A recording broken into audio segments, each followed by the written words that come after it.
Física avançada. Dualidade onda-partícula. O modelo eletromagnético.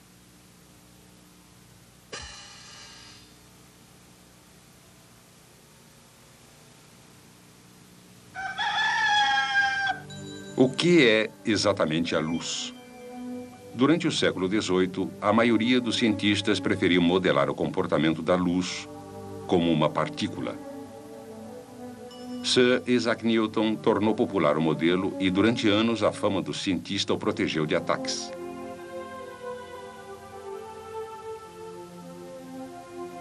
Mas, no início do século XIX, o modelo de partícula tinha sido abandonado e substituído pelo modelo de onda do comportamento da luz, que havia sido proposto inicialmente por Christian Huygens havia muito tempo.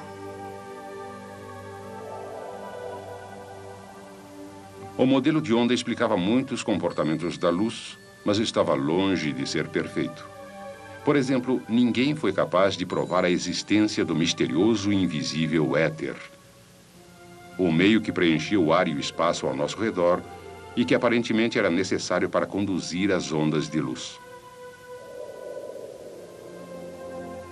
Em meados do século XIX, um ilustre cientista deu novo sentido ao modelo de onda. James Maxwell era um físico teórico que trabalhava principalmente com matemática. Ele concebeu e apresentou uma hipótese brilhante.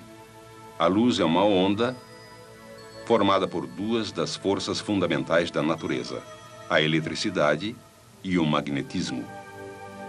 Qual era a base que Maxwell tinha para trabalhar?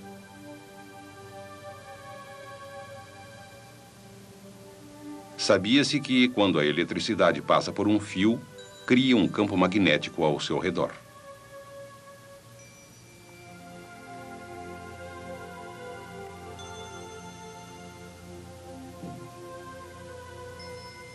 Quando o fluxo se altera, a intensidade do campo magnético também se altera. Maxwell também conhecia um fenômeno intimamente relacionado. Quando a intensidade de um campo magnético é alterada, produz-se um campo elétrico.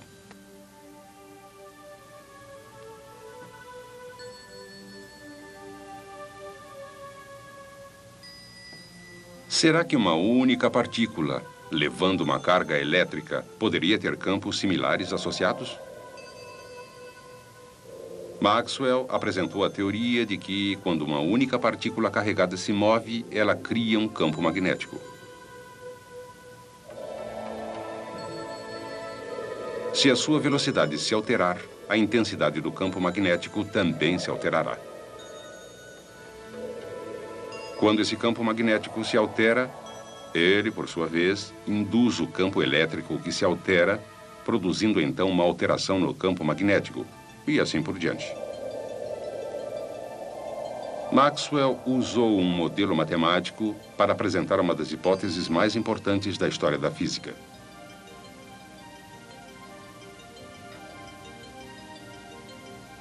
Seus cálculos previram que se uma partícula que gera um campo elétrico está acelerando ou oscilando, ela cria um campo elétrico variável que se propaga afastando-se da carga.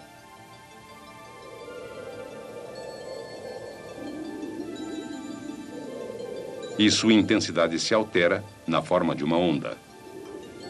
Perpendicular a esse campo elétrico variável, existe um campo magnético variável, também se propagando como uma onda.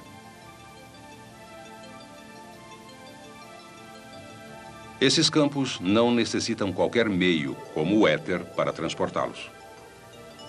Da mesma forma que um ímã, por exemplo, eles funcionam em qualquer meio. E, assim como a força elétrica entre duas partículas carregadas, atuam mesmo no vácuo.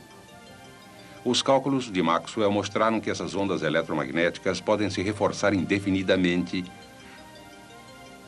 mas somente quando se propagam a uma determinada velocidade, um pouco mais que 300 milhões de quilômetros por segundo.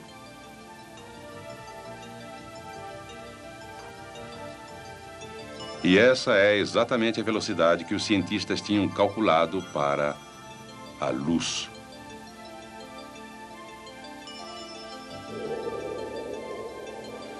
A luz é uma forma de radiação eletromagnética.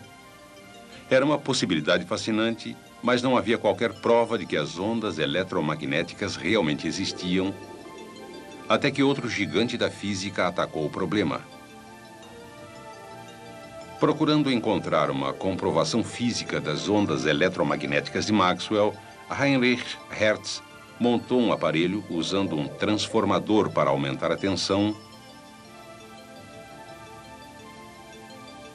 e produzir uma faísca entre dois terminais.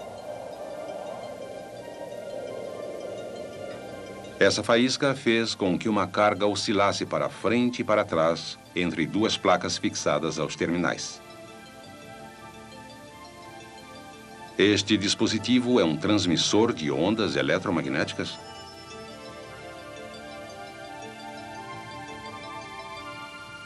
Se for, como detectar as ondas? Hertz tentou muitos dispositivos, incluindo uma única espira de arame com um pequeno interstício. Colocou essa antena perto de seu transmissor e pôde observar minúsculas faíscas saltando no interstício da antena. Uma prova clara de que a espira tinha absorvido parte da energia emitida pelo transmissor. Esse trabalho confirmou a previsão de Maxwell de que ondas eletromagnéticas resultam de cargas aceleradas. A partir daí, os cientistas descobriram uma variedade infinita de ondas eletromagnéticas. Como todas elas se deslocam à velocidade constante da luz, podem ser identificadas pelo comprimento de uma única onda completa ou pelo número de ondas que passam por um certo ponto em um segundo, expresso em ciclos por segundo, ou hertz. Atualmente, chamamos os comprimentos de onda que Hertz usou em suas experiências de ondas de rádio. As ondas de rádio têm comprimento variando de muitos quilômetros até alguns centímetros.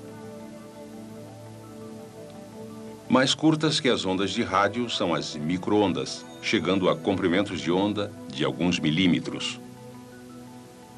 Ainda mais curtas são ondas de infravermelho.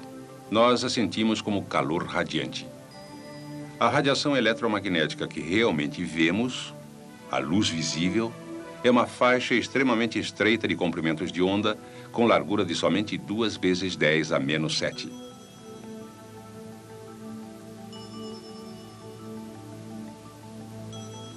Ondas mais curtas que a luz visível são raios ultravioleta. E ainda mais curtas, raios X. Elas continuam em um mar sem fim de radiações gama e cósmicas incrivelmente curtas.